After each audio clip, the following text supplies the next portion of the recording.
Welcome on in. Hope you all are having a good CVC or had a good CVC depending on when this video is dropping. My name is PJ. This is a raid. Shout out this video and we're going to get right into it. So Raid released their next update sneak peek in Raid and we're going to be checking it out. Let's see what they got to say in this video. Hey everyone. It's time for another sneak peek video where we're taking a look at what's coming in update 10.55. There's lots to unpack here, so sit back, enjoy, and let's get into it. And relax. Hold up, guys. Now is the perfect time to click on my link in the description and get a free Karato as well as 4 more insane free epics as you level up. Here's how to do it. Step 1. Log out a player and play on PC and uninstall. Step 2. Click the link in the description and register with a brand new email. Step 3. Launch Raid and complete the tutorial. Step 4. Go to the inbox and claim your first champion. Don't miss out on your chance to get a free Karato after signing up, as well as Uugo, Rector Drath, Tagoar, and Mausoleum Mage as you progress through the game. So click on my link right now and let's crush this together. Are several expansions to Siege. Your clan fortresses are getting major upgrades with additional building levels, more garrison slots, and a brand new defensive mechanic called traps. If you're a new player and you're wondering what Siege even is, go check out the dedicated Siege videos. We'll put the links on screen for you. Now, back to the specifics. Okay. All upgradable buildings in your clan fortress can now reach level 6 with expanded garrison slots to house more defense teams. Quick important note though, upgrading buildings from levels 4 to 6 will cost more, as will repairs for these structures. However, there's good news too. More slots mean more florins for fighting through buildings. You'll earn more mana orbs when you successfully protect your stronghold and mana shrines that are level 4 or higher. More slots also mean more defenses. Depending on your roster, that might be pretty tough. I know a lot of clans already have some of their Krakens or like higher player accounts putting in more defenses than another account, so I don't know. I'm not sure if this is good or bad. I mean, it's good that they're adding, I guess, more, like they're updating Siege, but I'm not sure how well this is actually going to impact it. I guess we'll see, because more defense means more teams you got to put into those if you're going to upgrade it. So we'll see how, like, if it's actually beneficial not to upgrade these in the future. I'm not quite sure. Same goes for attacking. You'll get opportunities to earn more mana orbs for rebattling enemy teams and higher level shrines you've captured. I mean, I don't really do those anymore. I'm not sure if you guys have been rebattling, but I don't know, maybe that's just me, but I personally have not been going through, and because it's not that much mana. You don't get that much mana orbs. You get a few, maybe 3, 4, 5. Like, yeah, I don't know. If there was better rewards, then maybe I would put a little bit more effort into it, but the way it is right now, I don't really put in effort into rebattling the shrines personally. The fight. The other major addition coming to Siege is traps. Players can install them using florins and mana orbs, but let's find 250, out why 500 first. Traps work in different ways, from concealing a So, hides one defense team champion from view until the start of the battle. That's pretty cool. Decrease the duration of all buffs on the enemy by 2 turns the first time they attack in a battle. It's gonna be resisted, pretty cool. But yeah, so decrease each enemy's defense by 30% until the start of their first turn. So really good for go first teams. A lot of defenses are go second, so it cannot be the best for that, but we'll see what the other ones are. The champion on the defense team to applying irresistible debuffs or even punishing attackers who attempt to place buffs on their first that one's turn. pretty strong. They can turn the tide of battle and make a real difference to your defense. Traps can only be placed in magic and defense towers, and only if those towers are fully operational. No repairs outstanding. At the start of a new siege, each eligible building receives up to 3 randomized trap options. I wonder how many different options they're going to be. Clan can deploy. Like, we get 3 randomized options, about how big is the pool of options they're taking from, I wonder. Depends on the level of the clan's stronghold, ranging from 2 traps up to a maximum of 18.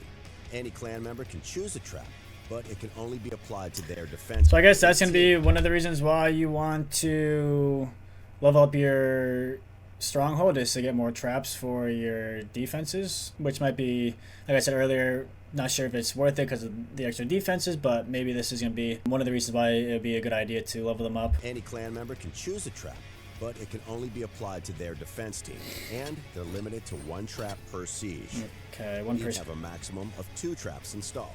Once a siege begins, active trap So, their defense team. Go over that again. Any clan member can choose a trap, but it can only be applied to their defense team. So it's their defense limited team. to 1 trap per siege. Each tower can only have a. So if you have 2 defense teams and a tower that can have a trap, then it seems like you only put it in one of the teams. Let me know if I'm in the comments if I'm getting that correctly or not, but that's what it kind of sounds like. Maximum of 2 traps installed. Once a siege begins, And there's only 2 traps per tower? Is that what they said? each tower can only have a maximum of 2 traps installed. Interesting. Once a siege begins, active traps will become visible as soon as the attacking team uncovers the garrison slots where those traps are placed. However, here's a tip for you.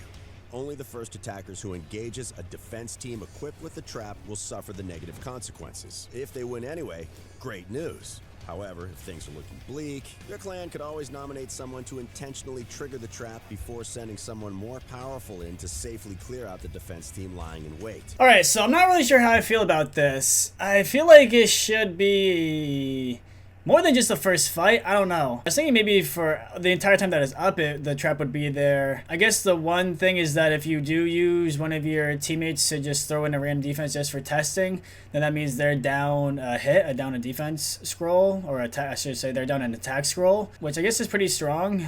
Just wasting an attack depending on if your victory comes down to the last few attacks, and if you have a few more attacks than they do, and they decided to scout a few teams and you guys didn't, then maybe that would be to your benefit. But I don't know how I feel about it as being for the first attack. I feel like maybe first few attacks, or really for the whole battle. I guess depending on how strong these are. Maybe they're just so strong that they think it would be too OP if it was for the whole battle, or for not for the whole battle, but for the repeating fights after the first fight. Which maybe, I don't know, maybe I guess they're coming in with it a little bit not as strong, and they could always bump it up a little bit, versus coming in it being really tough and it being super OP and then having to take it down a little bit. Maybe that's their thought process, but I don't know. Let me know again. Let me know in the comments what you guys think about this. I feel like it should be more than just the first battle, but maybe there isn't be that strong where that's going to be good enough. But what if a clanmate sets up a trap, fumbles it, and then can't log back in to fix things before the prep phase ends? No worries.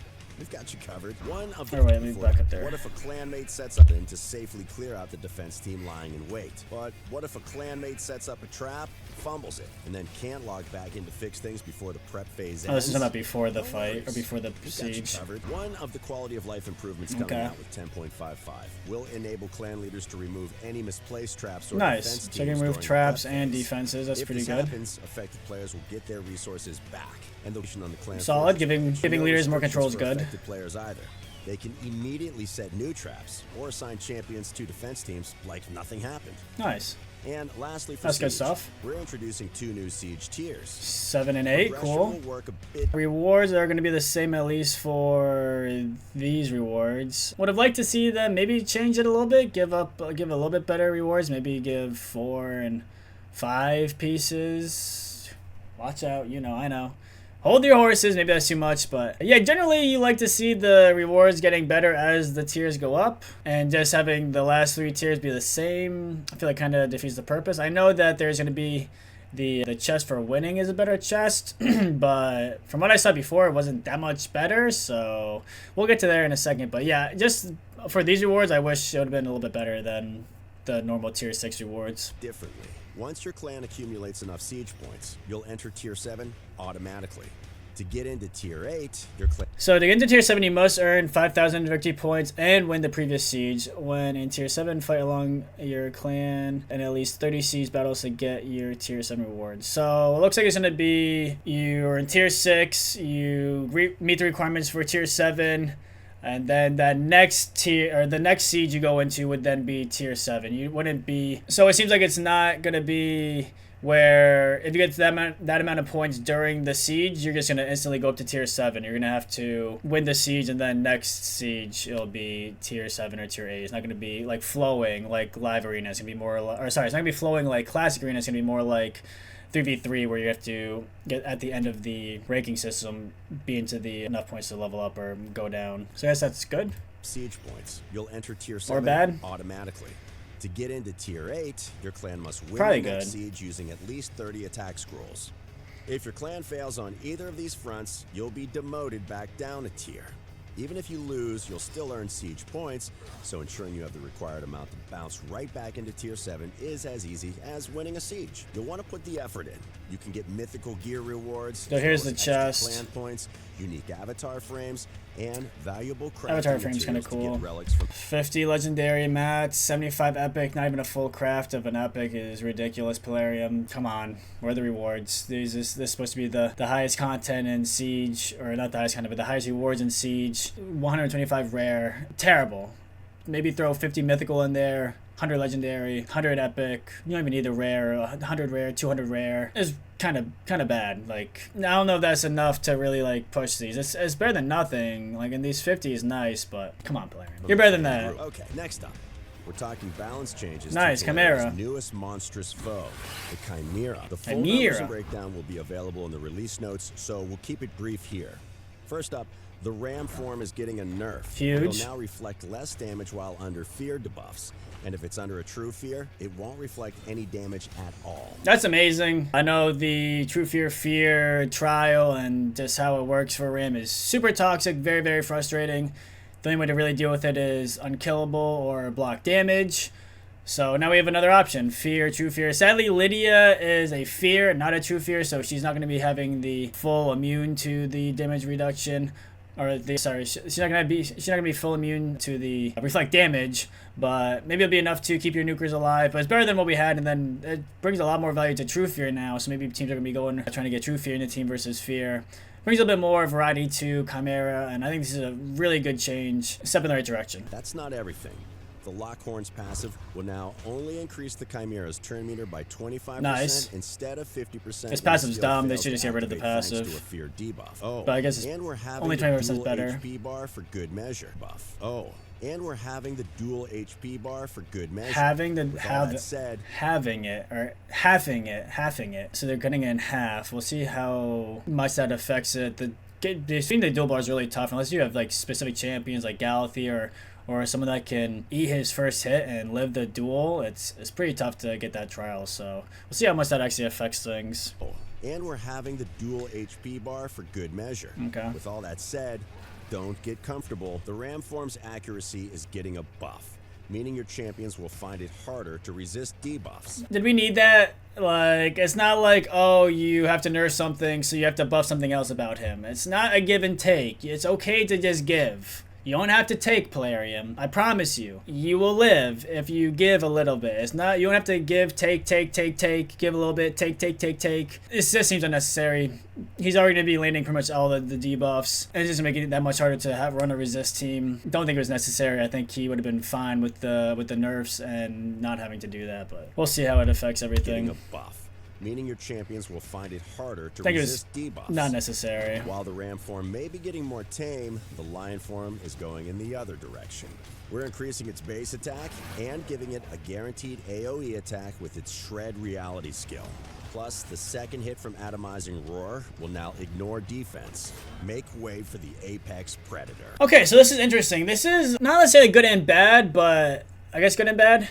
So he does hit hard, but he doesn't hit hard. It's really interesting. Like, if you have a decreased attack on him, it really cuts his damage down a lot, and that's kind of an issue because some of the trials is like he needs to do damage to shield, or he needs to hit you for a certain amount of damage to get the trials. And an issue a lot of people are having right now is that he just doesn't hit hard enough to do the trials.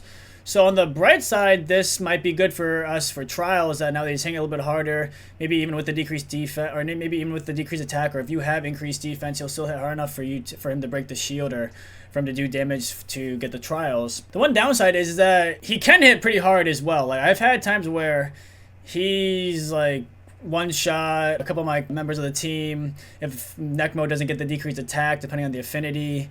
So in the right circumstance, he can hit pretty hard. So this is a little scary, depending on your team. Like, depending on how much harder he hits, he could wipe you out now if you don't have that decreased attack and strong builds on your champion. So we'll see, but I do think it is a little bit nicer for the people struggling with the trials. This might help out a little bit. So we'll see how much harder he's gonna hit. It's not just the Chimera itself getting a tweak. We're also adjusting several trials to make them a little easier for you to complete. Lastly, let's dive into a which ones? Quality of life. What trials? Don't tase me, Polarium. You can't do that. You can't say you're changing trials and just gloss over it like you just didn't say anything. That's huge. Which trials are you changing? Like, why? Don't do that. Lastly, Let's dive Well, I guess into a we'll slew stay tuned of for quality that. of life improvements we've got coming with update 10.55. For starters, champions in the vault will be available as food for the instant rank That's feature huge. in the tavern. We like We're that. also introducing a new commission option in the Faction Guardians tab. You'll be able to commission champions that are assigned to a Faction Guardian chamber, and that'll permanently grant you that chamber's bonus. Those champions will be entirely removed as they would be when sacrificed for a rank up. But Be very, very, very careful with this. If you're a new player, I would recommend not doing this, especially for legendaries. Do not do this for legendaries if you're new, early, mid. Only like the super late game, end game whales, kraken should be doing this for legendaries. Very, very careful. Big warning. Do not do this for legendaries. For rares and epics, I think it's a lot nicer. I know some people are running out of room in their inbox, or not in their inbox, in their vault for champion space, especially if you have the rare faction guardians. Like I had the rare faction guardians filled for a little bit, and then I just didn't have enough room. It was too much, so I got rid of a bunch of them, and I just kept some for specific factions like Dark Elves for Cold Heart, or some of the other ones, I think Barbarians for certain rares there. So I kept like maybe 3 or 4. But maybe now I'll go back and fill out all of them. Not sure if it's worth it or not, but for the epics it's pretty nice if you're having issues with vault space. But just be careful, because once you do this, then they're gone. I don't think you can, like if you have gear on them, I'm not sure how that works. I think they're like deleted almost. So I'd be very, very careful when doing this. Make sure you don't want to use the champion in the future. This is good feature, but it's a little scary. Just be very, very careful on what you decide to commission here. those champions will be entirely removed as they would be when sacrificed for a rank up. But it's a great way to clear out some clutter from your collection. Next up, Yeah, we're very introducing careful. the option to refresh certain advanced quests if you don't like the look of them. You'll only get one. I mean, that's cool. This is such an old feature. I mean, I'm surprised this hasn't been in the game sooner. Pretty much every single game has an option to refresh the daily challenges. Usually that's like multiple refreshes. Of course, Polarium coming in with the ginormous offer of 1 per day. Thank you so much. So generous, Polarium. Thank you for your generosity. A big whopping 1. You know how to do it. You know how to give a good gift. So yeah, we got 1 per day, and we'll see. I mean, it's not bad. That's just something that's been most games, so I guess it's good. About time it's in raid. But yeah, 1. Wow, thank you. Generous. Refresh per day, but it can make the difference between completing them all or not. Speaking of True. quests, we're also simplifying one of the clan quests. Nice. Instead of surviving 150 turns against the Hydra, you'll now only need to hold the line for 100. And Nice. finally, I guess. we're Good, I updating guess. the battle info for all clan bosses. The chest rewards tab will now clearly indicate if the damage you've dealt is sufficient to claim one of the chests. We're almost done here. Nice. That's actually huge. Not really much for late game, end game players, but for early, mid game, early game players, mid game players that aren't just crushing the clan boss and are on the edge of getting that 1 key or 2 key and not sure how much damage they have. This is gonna be really nice, so they don't have to just guess. They know exactly if they get the chest or not. So this is awesome. I'm glad they're adding something like this to the game. A lot of these seem like basic features, but at least they're adding them in. Better late than never, right? But before we wrap things up, let's take a peek at some of the awesome new champions coming with 10.5. We have an avian-themed banner lord New who fusion. belongs to Androck the Glorious's famed Knights of the Wild, and several other mighty champions to join along with him. The epic for the fusion, and then 2 new champions. Look really cool. I like the skulls. The floating skulls look really good. It looks cool too. And that's everything for today. Be sure to hit that thumbs up button if you enjoyed this sneak peek, and subscribe to the channel for more raid content coming soon. Awesome. So that is the sneak peek. It looks like we're getting some pretty good updates. A little bit conflicted on the siege one. Not sure how I feel about the traps. I thought they were going to be lasting more than just the first initial battle you have against them or with them. So we'll see how that plays out. But I think overall it's a pretty good update. Let me know what you guys think in the comments. Please hit that like, hit that sub button as well. And we'll see you guys next time. Peace.